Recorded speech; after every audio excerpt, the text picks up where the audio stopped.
In 2002, I want you to imagine an insurgent organization that, well, they don't just hide out in remote mountain caves or, launch these sporadic random attacks. Right, right. Imagine a group that physically controls nearly 30% of a sovereign nation's landmass. Like, they collect taxes. They run their own police force, their own judicial system. Yeah, they had an entire parallel administration going on. Exactly. And they operate a highly disciplined conventional army, a dedicated naval force, and even a nascent air wing. I mean, they fought a national government to this absolute grinding standstill for decades. And eventually forced that same government to the negotiating table, right? Sign a ceasefire that the whole global community recognized. Yeah, exactly. They were, for all intents and purposes, unkillable. And yet, if you fast forward just, 7 years from that high water mark, they're gone. Completely gone. Not just pushed back in the jungle, not politically marginalized. I mean, entirely systematically eradicated as a military and political entity. It's honestly one of the most stunning and abrupt reversals in modern military history. It really is. It's wild. And today, for you listening, we are going to figure out exactly how that happens. We are jumping into this incredible deep dive, unpacking a masterclass document on conflict termination. Yeah, it's this analytical breakdown titled Chapter 16, Analysis, Victory versus Defeat. Right, and it's this incredibly granular dissection of the final stages of the Sri Lankan Civil War. Specifically, we're looking at how the Sri Lankan Armed Forces, the SLAF, entirely dismantled the Liberation Tigers of Tamil Eelam, the LTTE. But before we really get into the gears of this machine, we have to lay down a critical baseline for how we're approaching this today. Yeah, that is super important. Because the text we're analyzing, it deals with the unflinching, frankly brutal realities of a total war. I mean, we're talking about immense human suffering, massive displacement of populations, severe civilian casualties, and really extensive discussions of human rights violations. Which means we need to establish absolute neutrality right here at the start. Our role today, for you listening, is not to act as a moral tribunal. No, not at all. We are analysts today. Exactly. We are looking strictly at the raw mechanics of warfare, strategy, and statecraft as they are presented in this specific source material. We're neither condemning nor endorsing the politics, the actions, or the methods of either side. Right. We are simply looking at the engine of history here. We're dissecting the cause and effect that led to a specific historical outcome, regardless of the really grim realities produced by that engine. Perfectly stated. Yeah. So to guide us through this, the source material poses a central question that pretty much every military academy on Earth wrestles with. The big one. Yeah. Why does one side win a long, grueling conflict while another side loses everything, despite possessing years of entrenched strength? And the text immediately introduces a concept that I think we should use as our compass today. It's essentially a victory equation. Okay, lay it on me. Right, because the first thing you have to discard when studying conflict is the idea of the silver bullet. People love to point to one thing, like, oh, they had better tanks, or they had more money, or a brilliant general. Right, there's always that desire for a simple narrative. Exactly. But victory is never just one factor. The equation presented here is a combination. Political will plus a clear aim plus resources plus adaptation plus opponent failure. So it's not a single massive wrecking ball that just, knocks the building over. No, not at all. It is the ruthless, systemic accumulation of marginal advantages. You layer one advantage over another, day in and day out, until the opponent's structure, physically and psychologically, just cannot bear the weight anymore. Okay, let's unpack this. We're going to walk you through the entire architecture of this conflict. Yeah. We'll look at how the SLAF built an unstoppable engine of victory, and then we'll look at the tactical level where the actual fighting transformed. And then, of course, we'll reverse the lens to look at the anatomy of the LTTE's defeat. Right, so let's start at the absolute top. The engine of victory, which the text argues originates entirely with the political aim. Yeah, everything flows from the political aim. And what the analysis highlights so clearly is the profound difference between a broad, complex objective and a clear, singular objective. This is where I kind of want to push back a little, or at least play devil's advocate for a second. In complex geopolitical conflicts, isn't it usually smarter to have a nuanced, broad objective? Like something along the lines of, we want to weaken the insurgency enough to bring them back to the negotiating table under terms favorable to the government. Because that gives you diplomatic flexibility, right? Exactly. It seems like you'd want that flexibility. In theory, yes, diplomacy loves flexibility. But you know what hates it?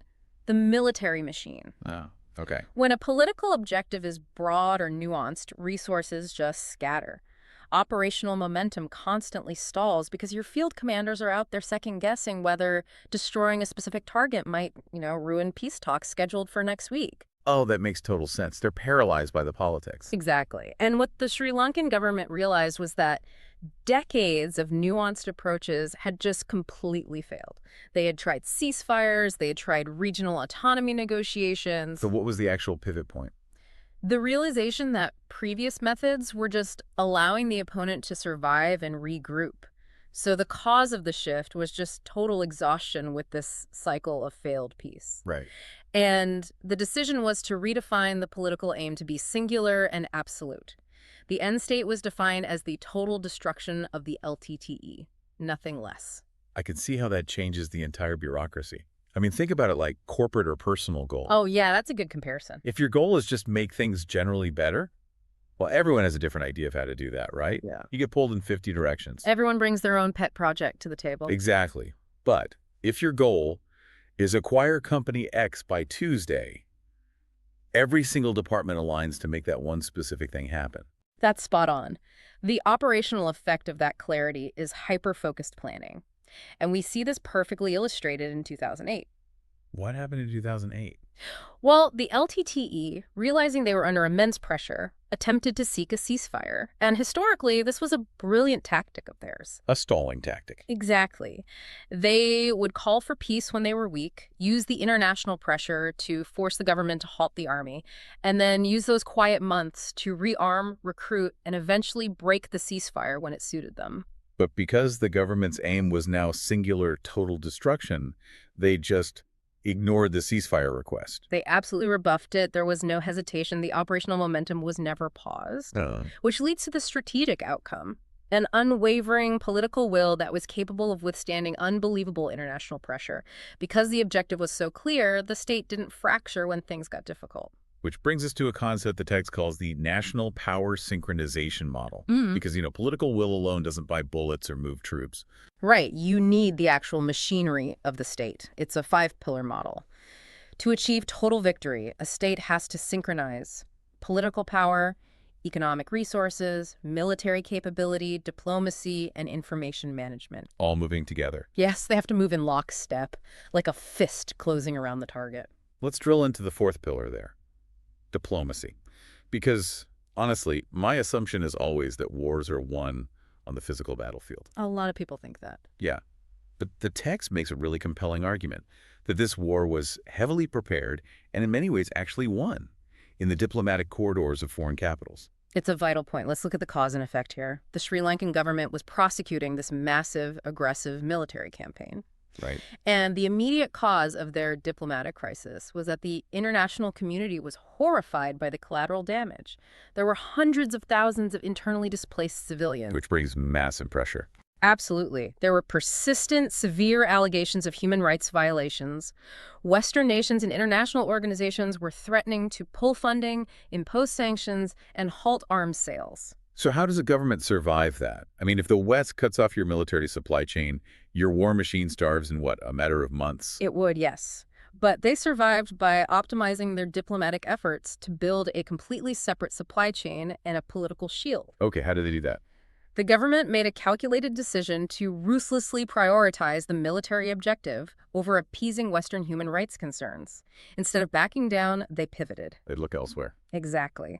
They actively courted relationships with non-Western international partners who were willing to provide advanced weaponry and economic lifelines without attaching human rights conditions to those shipments. Wow, so they basically built an alternative geopolitical coalition just to keep the war engine running? Precisely. That was the defensive side of their diplomacy.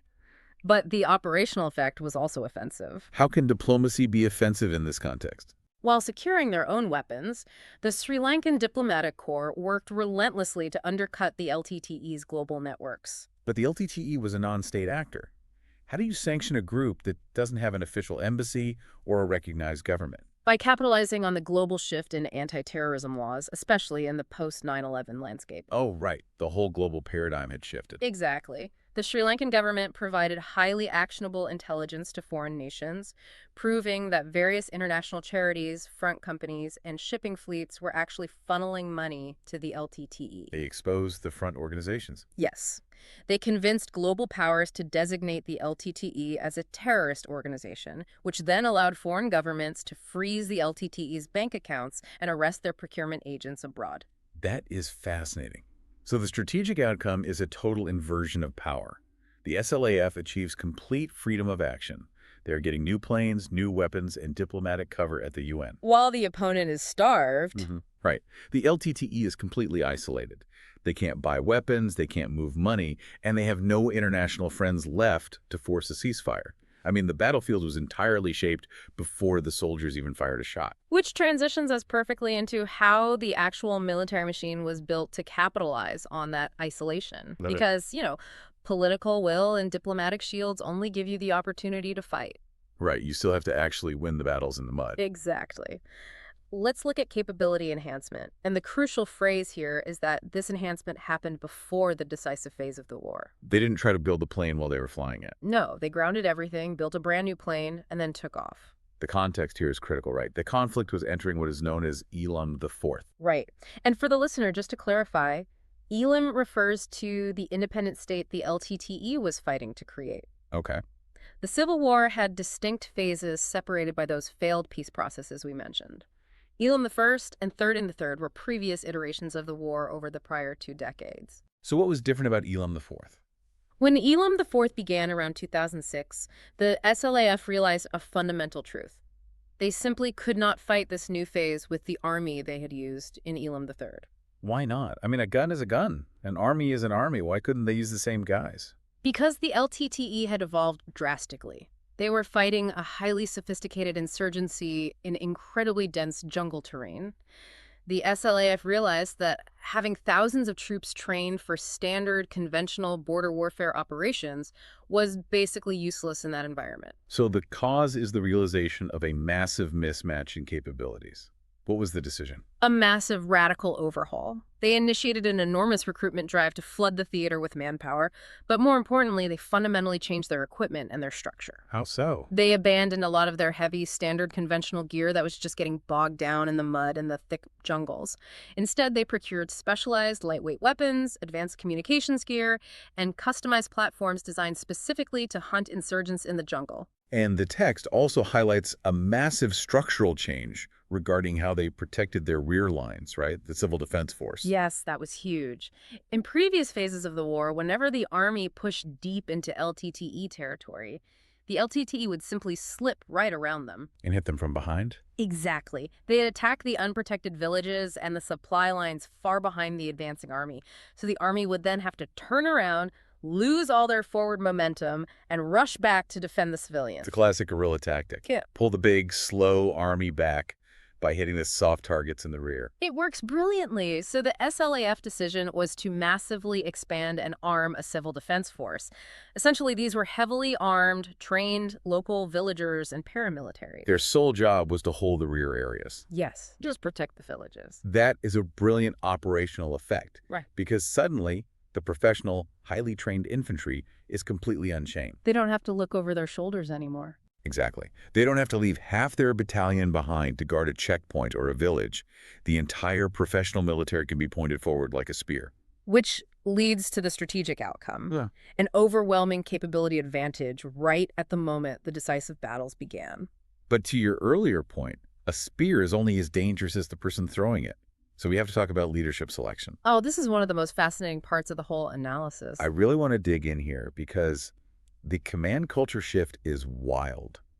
In almost every military on Earth, promotion is a highly rigid, deeply bureaucratic process, right? Very rigid. It's based on seniority, time and rank, political connections, and above all, avoiding catastrophic mistakes. It's fundamentally a culture of risk aversion. Yeah. And the SLAF High Command recognized that this risk aversion was actively getting their soldiers killed against a highly adaptive enemy like the LTTE. So the cause for this shift was an urgent existential need for operational boldness. Yes. But the decision they made seems incredibly risky. The text says they bypassed the traditional hierarchy entirely. They specifically selected young, highly aggressive, offensive-minded commanders and put them in charge of massive formations. They leapfrogged a lot of senior guys. Right. I'm a senior general who's been serving for 30 years, and some hotshot 35-year-old gets handed a crucial division. That's going to cause absolute chaos in the ranks. Oh, it definitely ruffled feathers. But remember that singular political mandate: total destruction of the enemy. The government wasn't interested in making senior generals feel respected. They were interested in results. They needed people who would actually fight. Exactly. They needed commanders who weren't afraid of the jungle, who weren't paralyzed by the LTTE's terrifying reputation, and who were willing to take calculated, highly aggressive risks. And crucially, the government shielded these young commanders. That is the operational effect. Because the political leadership had built that diplomatic shield we talked about, they passed that protection down the chain of He command. saved them cover. They told these young commanders, you have complete operational freedom. Fight the enemy. Don't worry about politics. Don't worry about the media. Don't worry about the old rules of engagement. Just win.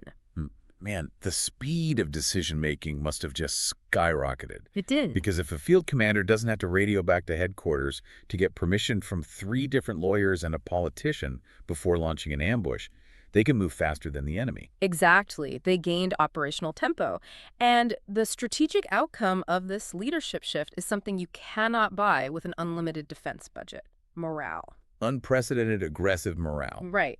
The troops suddenly believed in their leaders because they saw them taking the fight directly to the enemy, adapting in real time, and actually winning. The troops developed an operational confidence. Yes, and that confidence allowed them to endure massive setbacks, harsh jungle conditions, and heavy casualties without breaking. Okay, so we have the political will, the diplomatic isolation of the enemy, the custom-built army, and the aggressive young leaders. The machine is fully built and revving on the starting line. It's ready to go. Now, we arrive at the sharp end of the spear. Let's look at the actual tactical transformation on the ground. And the first step in tactical transformation is figuring out exactly what you are hitting: the targeting system. The text makes a really great distinction here. The difference between destroying numbers versus destroying systems. It's a crucial concept. In a standard war of attrition, an army just tries to kill as many enemy soldiers as possible, assuming the enemy will eventually just run out of bodies. That's destroying numbers. Right. But the LTTE was deeply, deeply entrenched. If you killed a foot soldier, they just recruited another one. It was endless. So the SLAF had to find the structural load-bearing pillars of the LTTE and knock those out instead. Precisely. The cause was the realization that the LTTE's true centers of gravity were its top leadership, specifically Velupillai Prabhakaran and his senior commanders, and their critical logistics infrastructure. And for the LTTE, that infrastructure was heavily reliant on the Sea Tigers. Their naval wing, yes. Which makes sense, right? If you were fighting on an island or in dense coastal jungles, you can't just drive trucks full of ammunition across the board from a neighboring country. You have to bring it all in by sea. Exactly. The Sea Tiger camps were the literal arteries feeding the entire LTTE war machine. So the SLAF decision was to prioritize rapid intelligence synthesis, specifically aimed at these nodes. Right. They stopped worrying about every minor jungle skirmish and focused all their high-level assets on finding the boats, the supply caches, and the commanders. And the operational effect was precision destruction with basically zero lag time. The speed was incredible. The text notes that SLAF aircraft and naval units started hitting LTTE boats and camps almost immediately after actionable intelligence was received. They completely shortened the kill chain, resulting in the strategic outcome: massive command disruption and the absolute choking of the LTTE supply routes. You cut off the oxygen. Yeah. Once the Sea Tigers were neutralized, the LTTE fighters inland started running out of bullets, medicine, and food very quickly. But eventually, the infantry still has to physically walk into the jungle and clear the enemy out. And this is where the most fascinating shift in the entire text happens for me: the change in how the infantry actually moved. The tactical paradigm shift. To really understand how revolutionary this was, we have to look at the old method the SLAF used in previous phases of the war. The linear advance. I want to spend some time here, because unless you study military tactics, it's kind of hard to visualize why this was such a disaster. It sounds good on paper. Right. As I understand it, the SLAF used to move like a massive, slow-moving boulder. They would take a battalion of 1,000 men, line them up, and slowly march down a main road or a really wide jungle path supported by heavy armor and artillery. Which sounds intimidating, but against a guerrilla force, it is an absolute death trap. Why? I mean, if you have overwhelming firepower, shouldn't you just crush whatever's in front of you? Because the LTTE simply wouldn't stand in front of them. Ah. The problem with a massive, slow-moving boulder is that everyone can hear it coming from 5 miles away. It is entirely 100% predictable. They knew exactly where the army was going to be. Exactly. The LTTE owned the jungle.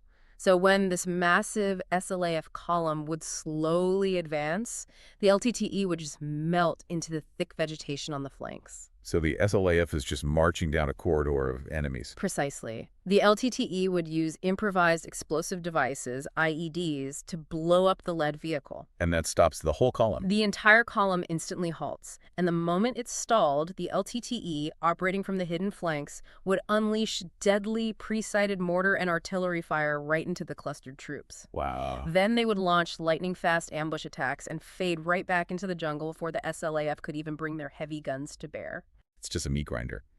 The SLAF was using a tactic designed for the open plains of Europe in the dense jungles of South Asia. It was completely mismatched. So the cause for change was the unbearable casualty rate and the repeated failure of this linear advance.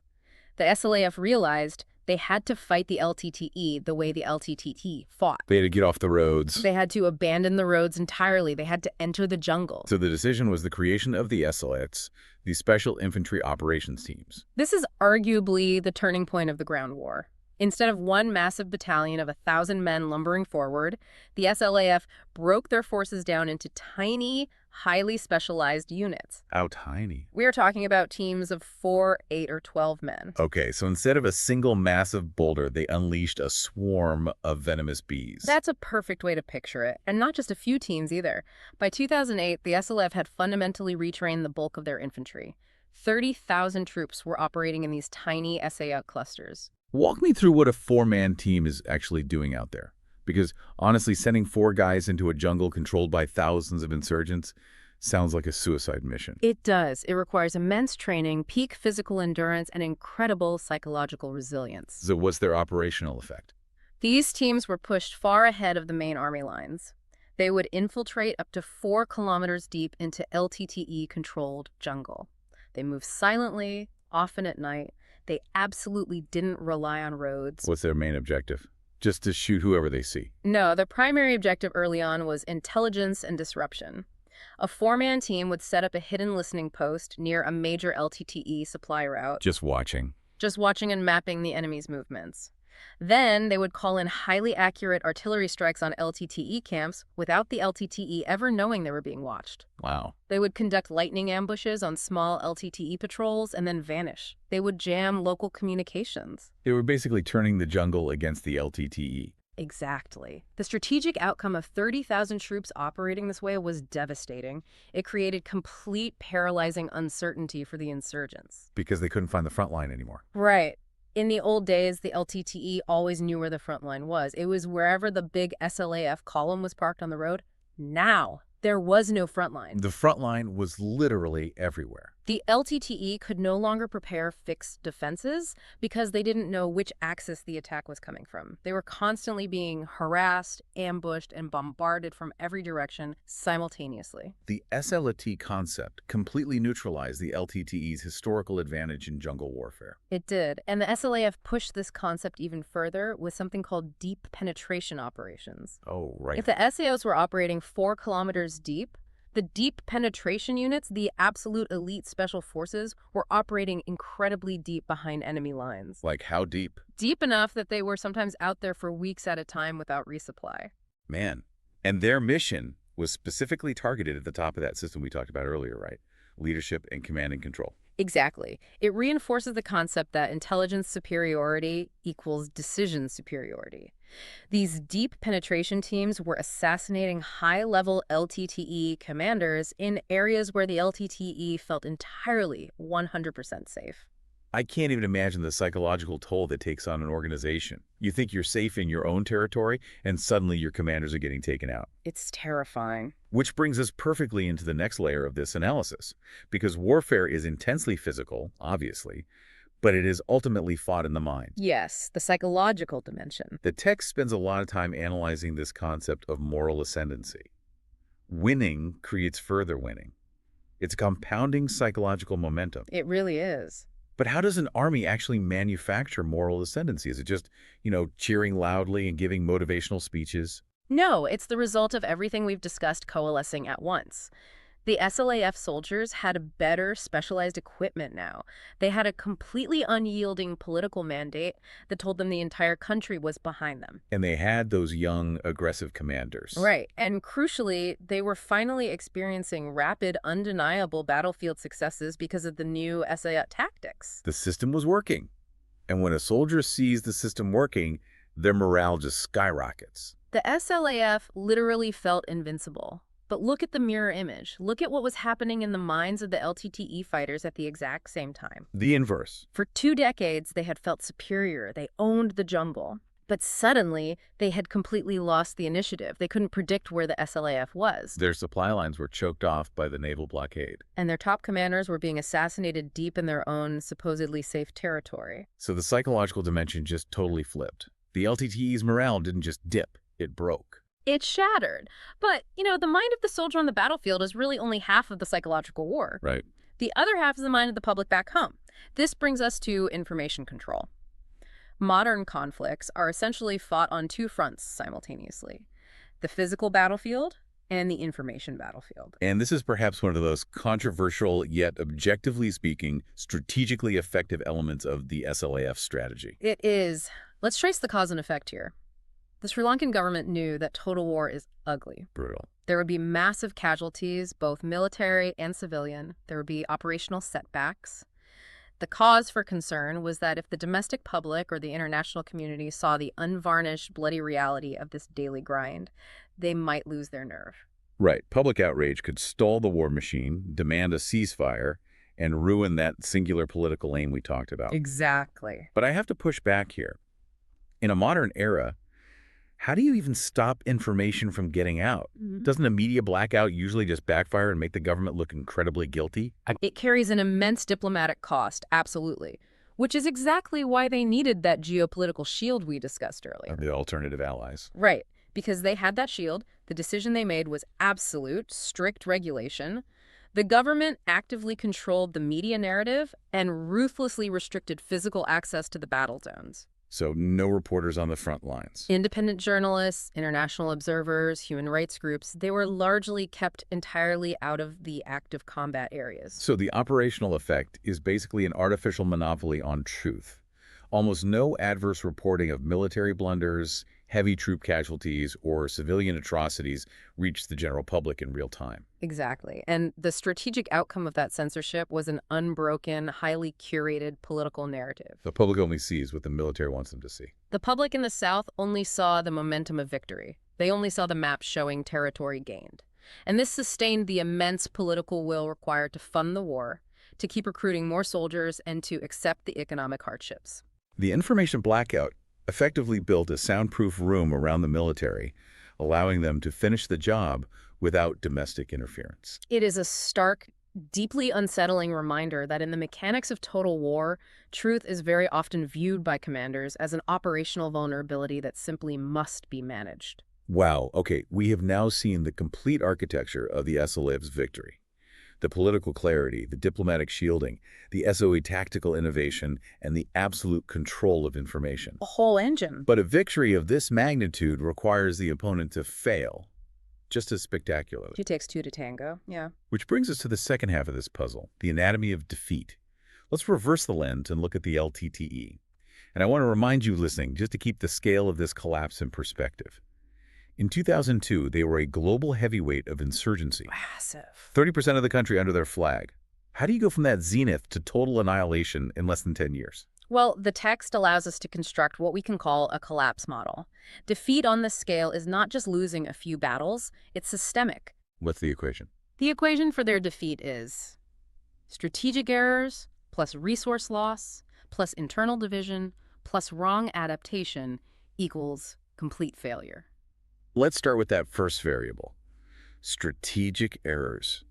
Because when you read the history, It seems like the LTTE leadership made a conscious habit of shooting themselves in the foot geopolitically. They really did. They suffered from a fatal combination of overconfidence and an inability to transition from militant insurgency to actual political statesmanship. They couldn't make the leap. No. The cause of their geopolitical ruin was a series of incredibly arrogant, incredibly violent political decisions made by the high command. The assassinations are the most glaring examples of this. Yes. The text highlights several massive blunders. They reneged on the Indo-Sri Lanka Accord. But the most catastrophic error, without a doubt, was the assassination of the former Prime Minister of India, Rajiv Gandhi, by an LTTE suicide bomber. And they also assassinated the Sri Lankan president, Ranil Singh Premadasa. Right. Furthermore, they repeatedly initiated massacres of rival political groups and civilians. But what was the decision-making loop there?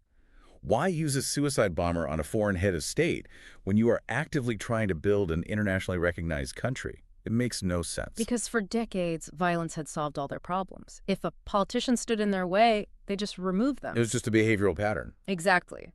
They repeatedly broke ceasefires when they felt they were strong enough to take more territory, relying purely on the gun to solve political impasses. They only knew how to use the hammer. But the operational effect of that violence eventually hit a wall. A massive wall. The assassination of Rajiv Gandhi instantly and permanently alienated India. Which is huge. Prior to that, the LTTE had actually enjoyed significant sympathy and sometimes tacit logistical support from the southern Indian state of Tamil Nadu. But in one night, with one bomb, they turned a massive regional superpower from a potential ally into an active adversary. Furthermore, their habit of breaking treaties destroyed the confidence of European peace brokers.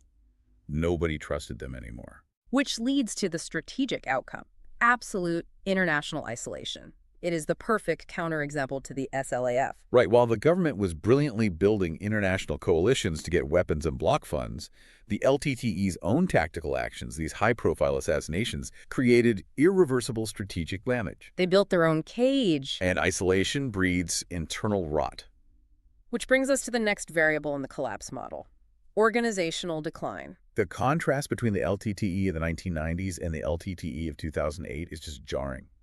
Earlier, they had an incredible unity. I mean, they were a fiercely loyal, monolithic organization with vast resources and a steady stream of eager recruits who deeply believed in the cause. But as the international funding dried up, and as the SLAS started applying relentless pressure with those SAOT teams, the foundation cracked. The text highlights a fatal internal division, right? A devastating blow of factionalism, the Karuna split. Yes. I need you to explain this because the text emphasizes it heavily. Who is Karuna, and why did his defection matter so much? Colonel Karuna Aman was a senior, highly respected commander in the LTTE who controlled the Eastern Province forces.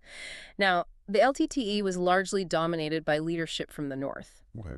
There had always been some regional tensions, but under the immense pressure of Elam I, Karuna rebelled against the central leadership and split from the main LTTE body, taking thousands of his fighters with him. That's a massive loss of manpower right there. Yeah. But it's worse than just losing guns, isn't it? Infinitely worse. Yeah. When Karuna broke away, he didn't just leave, he eventually aligned with the government. Oh, wow. He handed extremely valuable, highly sensitive, real-time intelligence straight to the SLAF. He gave them the playbook. He gave them the blueprints to the LTTE's eastern operations, the locations of hidden supply caches, and the operational habits of the senior commanders. It's the intelligence golden ticket. Exactly. And you compound that internal hemorrhaging with the financial pressure we discussed. The SLAF's diplomatic squeeze had cut off the LTTE's diaspora funding. Because they couldn't pay smugglers. They lacked weapons, advanced ammunition, and basic medical equipment for their wounded. And all of this culminates in a really grim, heartbreaking metric of their collapse: the manpower crisis. The text states explicitly that as the adult recruitment base evaporated because people either fled, died, or just lost faith in the leadership, the LTTE was forced to rely increasingly on child soldiers to hold the lines against the advancing Sri Lankan army. It is the ultimate indicator of systemic organizational failure. I mean, when an entity is pulling children out of schools to stand in front of artillery fire, the war is already lost. It's tragic.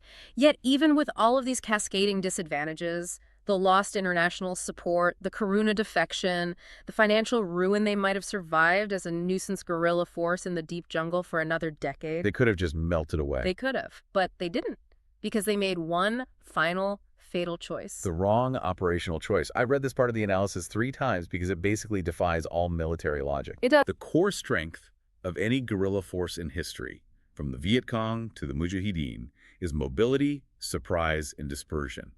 You hide, you strike, you vanish. You never offer the enemy a fixed target. That is the very essence of asymmetric warfare. But the cause of their final error was deeply psychological. How so? The LTTE had grown too big. They had controlled a third of the country for a long time. They had run their own courts and banks.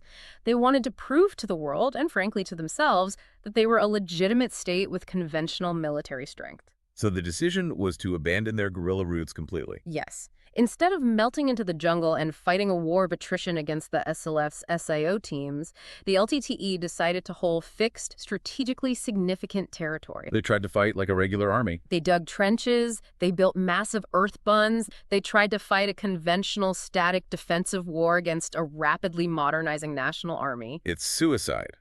The operational effect is that they expanded their scope of activities far beyond their ability to physically sustain them. You can't do it. You cannot hold a 20-mile trench line if you don't have heavy artillery to suppress the enemy. And you are relying on starving fighters and conscripts. Which guarantees the strategic outcome, total exposure. They stood still. And by standing still, they allowed the vastly superior, newly upgraded firepower of the SLAF to simply grind them into dust. It's this tragic irony. The guerrilla force decides to become a conventional army and hold ground right at the exact moment the conventional army figures out how to fight like guerrillas using tiny 4-man teams in the jungle. They crossed paths. They literally swapped strategies, Yeah. and the LTTE walked right into the jaws of a machine specifically designed to eat them. It is a profound lesson in why organizations must adapt to reality, not to their own mythology. Okay, so we've laid out the entire mechanism, the SLAF's flawless, ruthless execution, and the LTTE's cascading systemic collapse. But as someone listening to this, I have to ask a foundational question. How do we know this specific SLAF strategy is what actually won the war? How do we know it wasn't just luck or the LTTE just imploding naturally? How do we prove that this extreme, unconstrained military approach is actually what made the difference? It's the perfect question to ask. And the source text proves it by providing us with a historical control group. A control group. A comparative model. We have another military intervention that took place in the exact same geographic location, fighting the exact same enemy, but using a totally different philosophy. Oh, you're talking about the IPKF, the Indian Peacekeeping Force. Yes. In the late 1980s, India intervened in the Sri Lankan Civil War. They sent in a massive military force, the IPKF, to enforce a peace accord and disarm the militants, primarily the LTTE. So we have two distinct military interventions to compare, the IPKF in the late 80s and the SLAF's Elam V's campaign in the late 2000s. And the text gives us a direct strategic trade-off analysis between the IPKF's restrained democratic approach and the SLAF's maximum force total war approach. Let's walk through that comparison. What's the first parameter? Aim and mandate. For the Indian peacekeeping force, the aim was broad, ambiguous, and heavily political. Right. They wanted to be peacekeepers. It was to separate the warring factions, ensure regional stability, protect civilians, and ideally bring the LTTE to the negotiating table. The mandate kept shifting based on the political winds in New Delhi. Which, as we established in the very beginning, is the recipe for operational paralysis.